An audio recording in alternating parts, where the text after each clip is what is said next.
without heat or electricity. In these conditions, residents of the village of Borkum in the Bratsk district are weaving camouflage nets for Evo soldiers. Russian television aired a mind-blowing story about how, in a run-down, impoverished village in the Irkutsk region, in an unheated wooden barracks without even electricity, local residents are weaving camouflage nets for the Russian army. And this incredible story is worth watching. Without heat or electricity, in these conditions, residents of the village of Borkum in the Bratsk district are weaving camouflage nets for soldiers and the air defense forces. They work in warm clothes, and only while there is daylight. The building where they are meeting is not connected to the power grid, and only a stove provides protection from the cold. But even in these conditions, the volunteers have already woven 20 nets. It's absolutely astonishing. Instead of, well, I don't know, maybe at least getting their own heat and electricity and doing something useful, they're helping the occupying army, which is right now trying to cut off power and heat to Ukrainians living 5,000 kilometers away.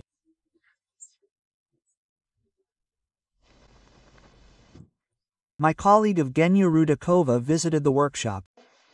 Every action is practiced to the point of automatism. Svetlana Pasunko has been weaving camouflage nets in the village of Borchin for over a year. She says it's the only way she can be closer to her sons. Both of them are in a special operation zone. So, instead of rebuilding their native village and working at some normal job in the Irkutsk region, they've traveled 1,000 kilometers to a foreign country to kill people, seize crops, and storm abandoned, completely destroyed villages and towns. This raises only one question. Well, any normal person would say, why? Well, why the hell do you need this anyway? What do you need? I don't understand. Your own land isn't enough. Well, wait a second, yes. The territory of this Irkutsk region where they live is larger than the territory of all of Ukraine. Yes, just think about it. The Russian region alone is larger in territory than all of Ukraine. Do you know how many people live in the Irkutsk region? What's the population there? 2.5 million people. That is, it's a gigantic territory that is practically unpopulated. That's less than the population of Kiev alone in Ukraine, right? And look, they have a colossal territory that is undeveloped, unpopulated. It could take decades to develop and populate it. The Irkutsk region alone, yes. And instead they're pushing into Ukraine, dying, yes, storming these plantings. Who needs all this anyway? Yes, they're seizing some ruins of Ugledar, where there are no people or businesses left. Why? Don't you have enough land? Is there not enough territory of your own? But this is pure schizophrenia. I want to help, even if it doesn't fall into someone's hands, this mesh. Well, all the same, the boys are all our children. Our children, he says, went to Ukraine to kill people for money, so we need to help them. Now a little advertising for viewers from Ukraine, and then we will continue. Today I want to share with you a unique discovery, a book called Ukraine, Our Native Land. This book is already over 100 years old, but still retains its relevance. The author of this book is the famous Ukrainian geographer Stepan Rudnitsky, who is considered the founder of Ukrainian geography. Chu Prachu he wrote in 1917, and this is such a wonderful geographical portrait of Ukraine in that era. What will you find in the middle? Donetsk region, which was already a developed industrial region, and Rudnitsky describes it as an unknown part of the Ukrainian geographical expanse. Crimea, which Rudnitsky also describes as a part of Ukraine, the Kherson region and the Ukrainian day together with its bark kopalins and natural resources, as well as obviously all other Ukrainian places, Poltava, Mykolaiv, Kiev, Odessa, Dnipro, Lviv and others. This is the most valuable artifact in this world. This is the ethnic map of the Ukrainian territory from the beginning of the 10th century. Here we can see how they dominated the territory of Ukraine, that is, Ukrainian scientists and Ukrainian intelligentsia. Well, it's amazing that here, for example, Kuban is also designated. Everything is even better and better. I think this is a book it will be useful for Ukrainians, for those who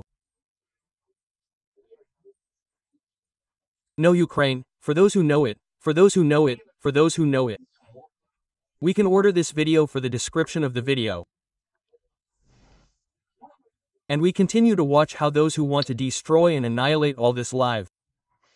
Last April, Svetlana's husband, Alexei Posunkov, was killed during a combat mission near Kleshchevka. He had to clear a path for the guys on motorcycles. Well, they were returning and came under fire.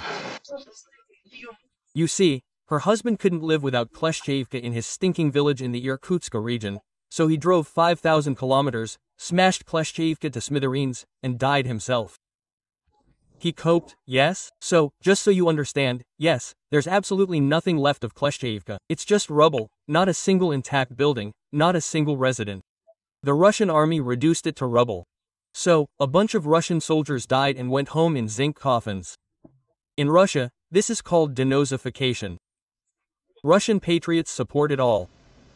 The woman spends all her free time here, in the building of the former medical and obstetric station. With her fellow kindergarten teachers, we've woven 19 nets. This is the 20th anniversary. The sand gray ribbons are tied using a more complex method. It's called the middle. In general, the soldiers of the air defense forces themselves say that hand-knitted nets are especially valuable at the front, since they're invisible to enemy drones. The women say they'd make more, but there's no electricity in the building. In the twilight, phone flashlights help, but even they don't last long. In the summer, when we were knitting, of course, there was sunlight, the doors were open, it was warm, there was light. Now it's cold here, so, as you can see, we're dressed warmly. We try to light the stove whenever possible. The old building doesn't retain heat for long. There are drafts and cracks everywhere. But the women say that's not the main problem. We ourselves live without light and heat, and we won't let others live like that. The motto of Russian patriots today. Just think about it. Yes. That is, all these people, they could, I don't know, get together, chip in, organize a cooperative, could install electricity and heating for themselves. For example, yes, they could do something useful, some kind of creative work, they could grow something that grows there, some berries, mushrooms, sell it, that is, improve their village, earn money, develop their country, develop their region. Instead, they see the meaning of their lives in bringing grief and war to other people, complete strangers, whom they've never even seen and who live thousands of kilometers away, on the other side of the world. Sergei Korolyov, an active pensioner, helped the building find and adapt, and now knocking on all the doors to help the needle women. We don't need anything else. You saw that there's a stove there. We don't need heating, so there's electricity, we just need light for illumination. So there's light, so they can weave these nets and help our soldiers.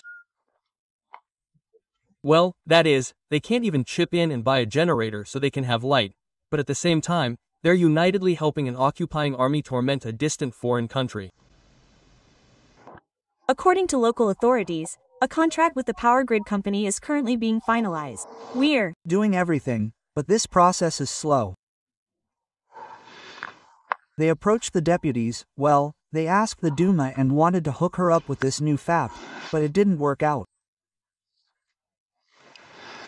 Why? Well, they said it wasn't allowed. Notice that he's giving an interview against the backdrop of a crooked, rotten, wooden hut from the 15th century. And these people, they're completely serious. So they've gathered there, yes, weaving a net in an unheated, moldy barracks, and they're absolutely convinced they're bringing some great culture to someone, that they're protecting someone, and that they're, in effect, defending themselves against NATO, which, you know, dreams of nothing but capturing their stinking village with these rotten huts and barracks where there's not even any electricity. Meanwhile, the residents of Borkum aren't sitting idle. Together with the camouflage nets, they regularly send essential humanitarian aid beyond the border. Currently, 4 villagers are in the Special Operations Zone. In total, no more than 100 people live in the area. Evgenia Rudakova, Viktor Tagmaitov, Sergei Yunovich, Vesti Irkutska. So, in a village of 100 people, where there's not even asphalt, people live in these crooked, slanted wooden huts. So, out of 100 people, 4 have gone to fight in a foreign country, to kill people there, and another one is already there. He was there and came back home in a box, right? I mean, look, this is simply, you know, the quintessence of the Russian world, the quintessence of modern Russia as it is. And why am I convinced that a healthy, mentally normal person cannot support this in any way? Well, because, in fact, you see it all for yourself, right? I mean, they have colossal problems of their own, right? These dying villages, where there is almost no one, right? And all the young people who are there, in order to somehow earn something there and feed themselves, they are not engaged in improving their lives in their villages, right? In improving their lives, their villages. They simply leave, as if to actually make money from murders. And at the same time, they still die there. And, accordingly, in this already unpopulated Irkutsk region, which is larger than Ukraine, but in which only 2.5 million people live, that is, even fewer people remain there, because some of them are still losing some of their lives in these bloody assaults, right? That is, and so Russia is dying. They have a huge, undeveloped space. They have no one to populate the Irkutsk region and other similarly vast regions, which are also devoid of people. They have no one to populate them with. They have huge, undeveloped spaces there, simply empty, where no one lives, where entire villages have already died out, right? And they're going to seize new territories. You need new territories. You have no people in the Irkutsk region. Just imagine, if Ukraine had 2.5 million people. Well, that's nothing, it's emptiness. It's a huge space. It's simply not enough for several generations to develop it all, populate it, and so on. They're literally going to seize new territories, and in a completely uninhabitable state. They're seizing dilapidated, run-down ruins. Why? Why? Well, you can ask this question endlessly, and there will be no answer, because it's pure, concentrated madness. And what they're doing can't possibly be right, sacred, just, or whatever they call this war. Subscribe to the channel, friends.